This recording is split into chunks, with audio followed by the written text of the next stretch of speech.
હે બધા દુનિયાની માલિક પર મારી કમાઈ છે અને મને દાદા કાર્યને કદાચ ટપરો મારે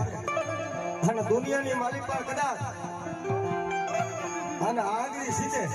અને બટા કદાચ જો વેઠે વેઠાના હિસાબ નો લાવ ને એ તો મને દાદા મને કાર્યને ખોટ કે મામો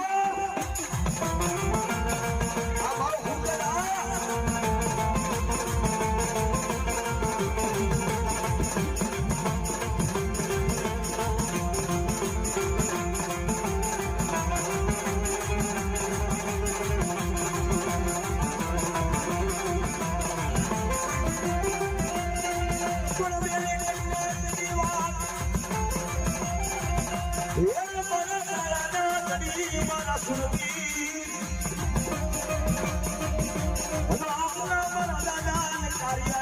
હવાયું